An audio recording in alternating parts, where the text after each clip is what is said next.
Eh, Oke. Assalamualaikum warahmatullahi wabarakatuh. Jadi ini adalah video yang gue upload setelah 1 tahun. Ya sebenarnya gue bikin video pun sebagai bahan refleksi gitu kan untuk diri gue sendiri. Apakah pemahaman atau konsep yang ada di kepala gue itu sebenarnya memang sudah baik atau enggak. Ternyata setelah gue evaluasi ya memang ada banyak sekali hal yang harus gue perbaiki sebagai seorang manusia gitu kan. Ya gue masih dalam tahap belajar sehingga gue masih punya kesempatan untuk memperbaiki itu. Ya, jadi gue belajar dari sana seperti itu. Tetapi di pokok pembahasan kali ini gue nggak akan bahas itu gitu. Dan materi yang akan gue sampaikan hari ini pun sebenarnya adalah materi yang basi. Kenapa gue bilang basi? Karena banyak banget konten kreator atau orang-orang yang punya wawasan gitu kan, ya udah menyampaikan terkait dengan materi ini gitu. Apa sih yang mau gue sampaikan? Yang mau gue sampaikan adalah materi terkait standarisasi TikTok. Ini fenomena dari zaman BSMA pun sampai sekarang gue semester 6 nggak kelar-kelar gitu. Bahkan sifatnya malah makin provokatif. Gue bahkan heran orang-orang yang mempublikasikan standar-standar yang nggak realistis dan kesannya adalah mendiskredit orang lain. Apakah mereka nggak berpikir bahwasanya konten seperti ini itu bisa menjadi doktrin untuk orang-orang yang malas berpikir, malas berlogika, maunya yang cepat, maunya yang instan, maunya yang enak, untuk berpikir ke arah situ gitu. Contohnya adalah yang paling basi, yang paling basic, yang paling udah dari zaman cepot pun udah kedengeran adalah statement bahwasanya cantik itu harus putih. Ya, orang itu punya preferensi cantik masing-masing.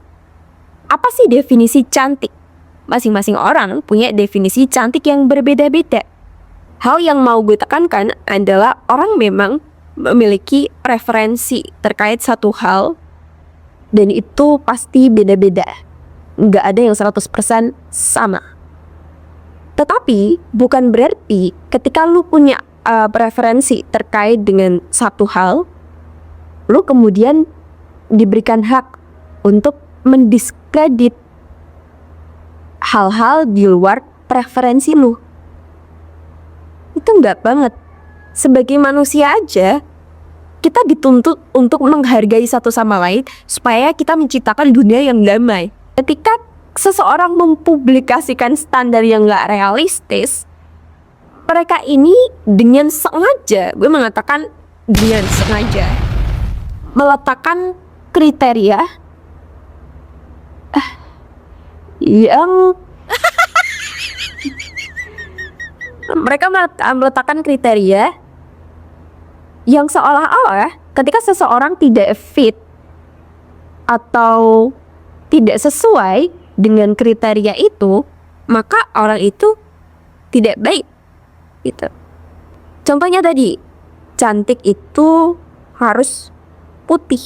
Berarti orang-orang dengan skin tone yang memang dari genetiknya aja enggak putih, misalkan kuning atau coklat atau lebih deep lagi, apakah mereka jelek? Hanya karena hal seperti itu, kriteria itu, user-user semacam ini seringkali mempublikasikan aspek estetikanya aja, tetapi luput untuk mencantumkan esensinya apa. Jadi yang penting mereka dapat engagement, mereka dapat viewers. Dan di era yang sekarang juga, oknum-oknum itu banyak sekali yang mulai menormalisasikan komentar-komentar yang merujuk kepada body shaming dan pelecehan seksual.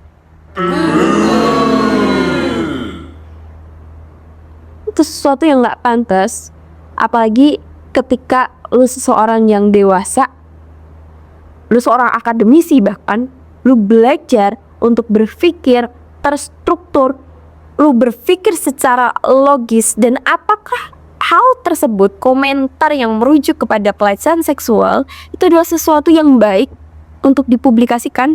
Harusnya ketika lu bisa berpikir seperti itu kan gak akan dipost, gak akan dipublish. Lu bisa menahan hasrat untuk typing itu gitu. Bahkan lu seharusnya nggak punya pikiran untuk ngetik kayak gitu gitu. Gue suka sebel. Selain dari standar yang tadi nih, orang-orang juga mulai menormalisasikan hal-hal semacam ini. Ini tuh sesuatu yang nggak baik. Ini sesuatu yang rusak. Jadi jangan dianggap lucu. Ini nggak lucu sama sekali. Tidak ada titik lucu di situ. Nggak ada jokesnya. Ini jelas-jelas pelecehan seksual. Tapi orang-orang tuh ignoran gitu. Orang-orang tuh apatis. Ya kan niatnya cuma senang-senang. Loh, ini nggak senang-senang. Itu bukan sesuatu yang harus lu bercandain gitu. Nggak pantas. Benar-benar nggak pantas. Kemudian hal yang gue soroti dari standar-standar ini, biasanya selain mempublikasikan soal fisik, mereka itu juga mempublikasikan terkait dengan ekspektasi finansial yang berlebihan. Kita soroti deh standar-standar yang menekankan kepada ekspektasi finansial tadi. Pasangan yang tadinya baik-baik aja nih, pasangan yang sebenarnya cukup, tidak mewah tetapi juga tidak kurang. Salah satu pasangan yang termakan doktrin tadi, terprovokasi dengan standar-standar yang gak realistis tadi, itu yang tadinya merasa cukup akan pasangannya, jadi merasa pasangannya ini kurang layak.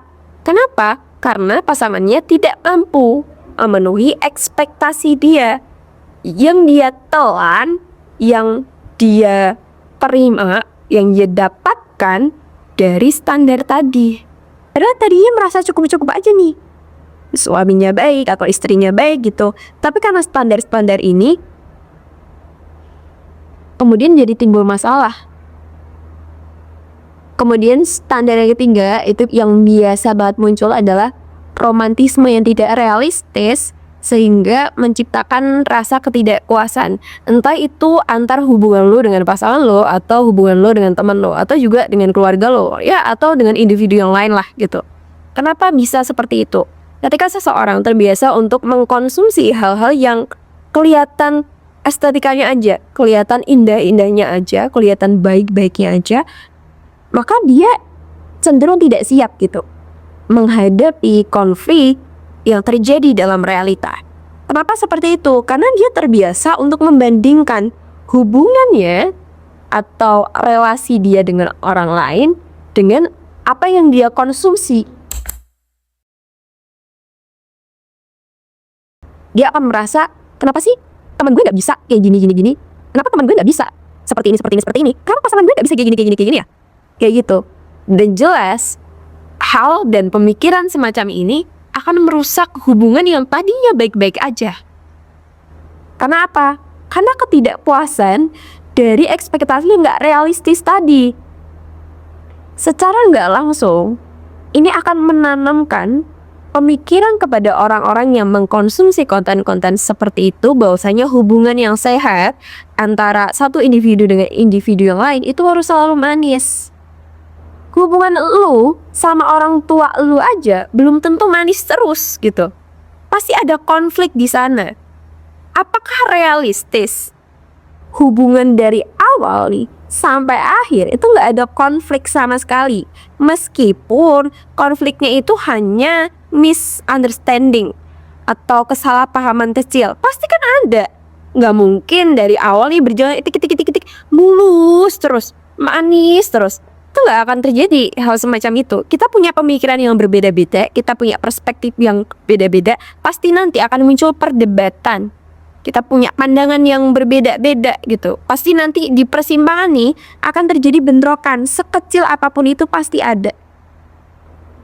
Tetapi ketika orang terbiasa mengkonsumsi hal-hal yang manis-manis begini, mereka akan menganggap bahwasanya konflik itu berujuk kepada hubungan ini itu sudah tidak sehat.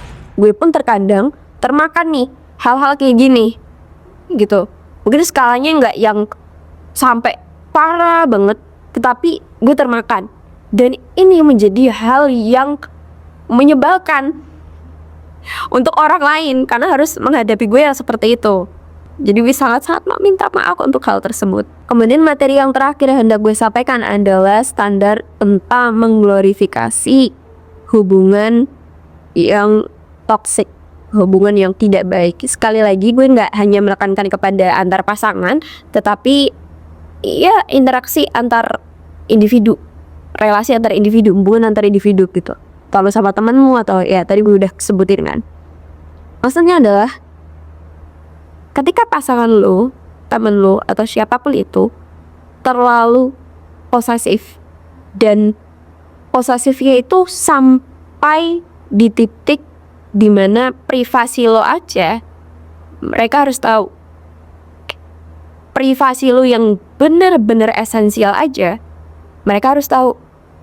Atau hal-hal kecil yang sebenarnya nggak penting-penting amat mereka harus tahu. Dan mereka menuntut lo untuk memberitahu itu semua, padahal lo punya hak untuk nggak membeberkan hal tersebut. Contohnya seperti itu. Ini buatnya tidak sehat gitu. Misalkan ada temen lu kepo nih dari cowok yang deket sama lu, atau keluarga lu kepo sampai ke sudut-sudutnya, kan sesuatu yang sebenarnya aneh ya. Terus kemudian temen lu ini mulai untuk melarang-larang lu gak usah dia deket sama bla bla bla bla bla. Tapi dilarang semua nih, bukan karena ada satu dua hal yang memang si teman ini merasa bahwasanya ketika lu berhubungan dengan si A si B akan ada sesuatu yang buruk yang terjadi gitu. Kalau itu sih menurut gue ya masih bisa ditolerir. Tapi kalau misalkan memang ada seseorang yang melarang lu untuk berhubungan dengan orang lain, tetapi A, B, C, Z dan itu semua dipukul rata, ini adalah sesuatu yang seharusnya tidak dinormalisasi. Ini sesuatu yang gak normal gitu. Ini toxic. Lu malah dibatasi. Dan di titik ini lu akan kesulitan gitu untuk membangun barikade lu terhadap orang lain. Kayak gitu. Karena lu punya hak untuk itu. Ya kayaknya materi yang akan gue sampaikan sudah cukup.